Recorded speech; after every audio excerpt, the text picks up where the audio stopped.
তো আজকে আমরা জানবো তিনটি উপায় যেটা অ্যাপ্লাই করলে আমাদের মনটা ভালো থাকবে, আমাদের ভাঙ্গা হৃদয়টা জোড়া লাগবে। আপনারা সবাই শুনবেন তো ইনশাআল্লাহ।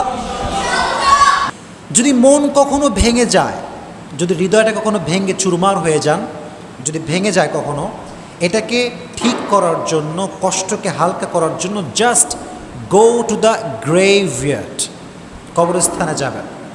যদি মন কখনো ভেঙে যায়, অনেক ডিপ্রেশন, কেউ কষ্ট দিয়েছে, কেউ আঘাত দিয়েছে, মনটা ভেঙে চূর্ণ বিচূর্ণ হয়ে গিয়েছে, যদি এটাকে ঠিক করতে চান জাস্ট গো টু দ্য গ্রেভইয়ার্ড, কবরস্থানে যাবেন। কবরস্থানে গিয়ে যে কবরটা আছে, মেয়েদেরকেও বলছি ছেলেদেরকেও বলছি, কবরস্থানের দিকে তাকাবেন, যে কবরগুলো আছে কবরগুলোর দিকে তাকাবেন, তাকায় ভাববেন যে হায় রে হায়, আজ আমি যেমন আছি কাল কিন্তু সে তেমনই ছিল, আর আগামীকাল আমি তেমন হব আজ যে যেমন আছে। এটা আপনি ভাববেন। যে মানুষটা আছে কবরে শুয়ে আছে, তার অভিমান ছিল, রাগ ছিল, ভালোবাসা ছিল, সব ছিল, কিন্তু দিন শেষে সব কিছু শেষ হয়ে গিয়েছে। দ্যাট মিন্স ये जो दिन है ये दिन ख़त्म होने वाला है, ये हमेशा रहने वाला नहीं है। এই যে কষ্টের দিনটা, এটা সাময়িক, এটা আজ আছে কাল থাকবে। These days are temporary. So don't be sad, don't be frustrated. These days are not permanent, these days are temporary. এটা সাময়িক, এটা আজ আছে কাল থাকবে না। এবং আপনি যখন মনটা ভেঙে গেছে, ask yourself why your heart is broken. আপনি নিজেকে জিজ্ঞেস করেন যে আমার মনটা কেন ভেঙে গেল। আপনি জাস্ট অনেক অবজার্ভ করার পরে বুঝতে পারবেন যে as a Muslim you have no connection with Salah, you have no connection with Quran, you have no connection with Prophet Muhammad sallallahu alayhi wasallam. আপনি মুসলমান ঘরের সন্তান, নামাজের সঙ্গে আপনার কোনো সম্পর্ক নাই। আপনি মুসলমান ঘরের সন্তান, কোরআনের সঙ্গে আপনার সম্পর্ক নাই। So as a Muslim you don't have any kind of connection with Salah, so how do you not expect the sadness that you are feeling, man? যদি আমার মুসলমান হিসেবে আমার নামাজের সঙ্গে কোনো সম্পর্ক না থাকে, আমার মন ভাঙবে না তো কার মন ভাঙবে? আমার মন তো ডেফিনেটলি ভাঙবে। এজন্য ask yourself why you are depressed. আপনি কেন হতাশ, কেন আপনার ভিতরে এত কষ্ট, কেন আপনার মনটা ভেঙে চূর্ণ বিচূর্ণ হয়ে গিয়েছে? Ask yourself. দেখবেন আনসার আসবে যে আমি যেখানে থাকার কথা সেখানে নাই, আমার থাকার কথা মসজিদে, আমি আছি হলে, আমার শোনার কথা কোরআন, আমি শুনছি গান, আমার মন ভাঙবে না তো কার মন ভাঙবে রে ভাই? একটু প্রশ্ন করেন নিজেকে। এই জন্য যখন খুব বেশি কষ্ট লাগবে জাস্ট গো টু দ্য গ্রেভইয়ার্ড, কবরে যাবেন, গিয়ে কবরগুলো কিনে একটু ভাববেন। দেখবেন যে যেই মানুষটা বালিশ ছাড়া ঘুমাতে পারতো না, সে মানুষটা আজকে বালিশহীন মাটিতে শুয়ে আছে।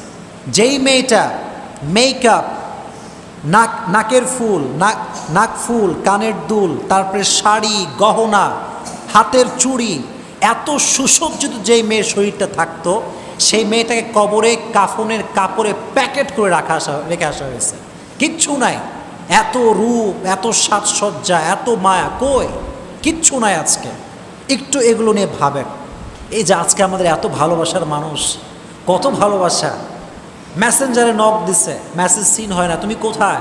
ইনস্টাগ্রামে নক দিলাম, কই তুমি? তোমার মেসেজ ডেলিভারি হয়, সিন হয় না কেন? কল ধরো না কেন? কত টেনশন, কত ডিপ্রেশন। মরে গেলে সব শেষ, মরে গেলে সব শেষ। কেউ আর খবর রাখে না, কেউ নক দিতে পারে না, কেউ আমাকে নিয়ে চিন্তা করবে না। এটা নিয়ে একটু ভাববেন, দেখবেন যে আপনার যে পেইনটা আছে, আপনার মন যে ভেঙে চূর্ণ বিচূর্ণ হয়ে গিয়েছে, আপনি বুঝবেন যে ইটস নাথিং, এটা কিছুই না, আপনি ওভারকাম করতে পারবেন। এই জন্য যখন মন ভেঙে যাবে, দুনিয়ার প্রতি অনেক মায়া বেড়ে যাবে, কষ্ট বেড়ে যাবে, জাস্ট গো টু দ্য গ্রেভইয়ার্ড, যাবেন কবরস্থানে। বলেন যাবেন কোথায়? কবরস্থানে। এবং বিলিভ করেন যে যদি আপনি আপনার মনকে এটা বোঝাতে পারেন যে this days are not temporary, I mean these days are not permanent, these days are just temporary, এটা সাময়িক, এটা আজ আছে কাল থাকবে না, যদি এটা বিলিভ করতে পারেন, ব্যাস কষ্ট হালকা হয়ে যাবে। ওয়ামান ইয়াতাওয়াক্কাল আলাল্লাহি ফাহুয়া হাসবুহ, কোরআনে আল্লাহ তাআলা বলেছেন যে ব্যক্তি whoever trusts in Allah subhanahu wa ta'ala, Allah is sufficient for him. যে ব্যক্তি আল্লাহর উপরে ভরসা করে আল্লাহ তার জন্য একাই যথেষ্ট হয়ে যায়। কোন সুবহানাল্লাহ। আল্লাহ একাই তার জন্য যথেষ্ট হয়ে যায়। 1 নাম্বার যাবেন কবরস্থানে। বলেন 1 নাম্বার উপায় কি? কবরস্থান। মাশাআল্লাহ। 2 নাম্বার, যদি এই ভাঙ্গা মনটাকে জোড়া লাগাতে চান এবং এটাকে সেকেন্ড টাইম আর ভাঙতে না চান, স্বার্থপর মানুষের সঙ্গে মিশবেন না। যারা সেলফিশ পিপল, যারা খালি নিজেদের স্বার্থ বোঝে আর কিচ্ছু বোঝে না, এদের থেকে ডিস্টেন্স মেনটেন করে চলবেন। কারণ স্বার্থপর মানুষ অলওয়েজ আপনাকে ভেঙ্গে দিবে, জোড়া লাগাবে না। জন্য ভেরি অ্যালার্ট।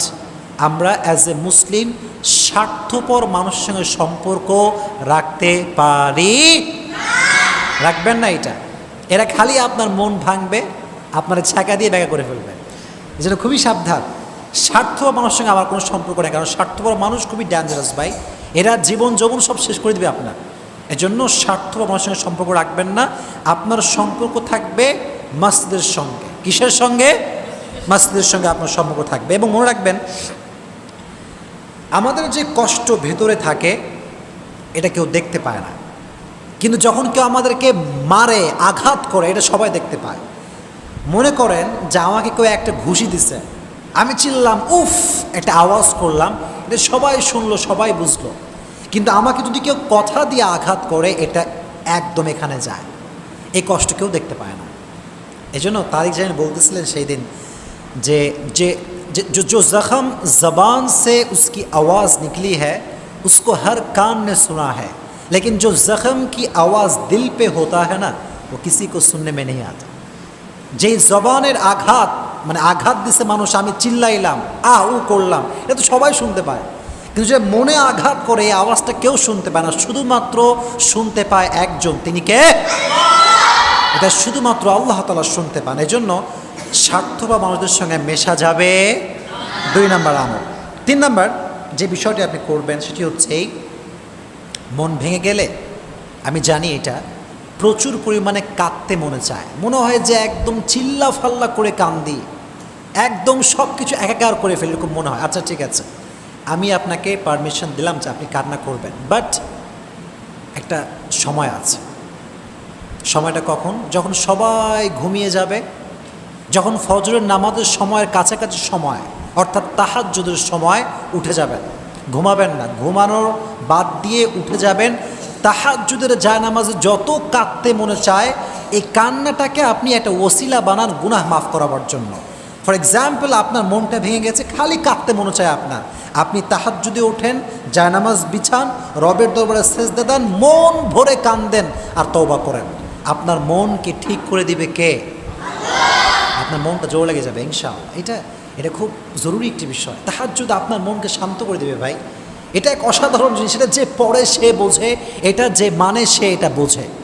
এজন্য যদি কাঁদতে মনে চায়, তাহাজ্জুদে জায়নামাজে কাঁদবেন, পারা যাবে ইনশাআল্লাহ। আর সকলে একটি দোয়া পড়বেন বেশি বেশি, আমার সঙ্গে পড়েন। রব্বানা আতিনা ফিদ দুনিয়া হাসানা ওয়া ফিল আখিরাতি হাসানা ওয়া কিনা আযাবান নার। রব, তুমি আমাকে দুনিয়ার সমস্ত কল্যাণ দান করো এবং আখিরাতের সমস্ত কল্যাণ দান করো এবং আমাকে জাহান্নামের আগুন থেকে বাঁচাও।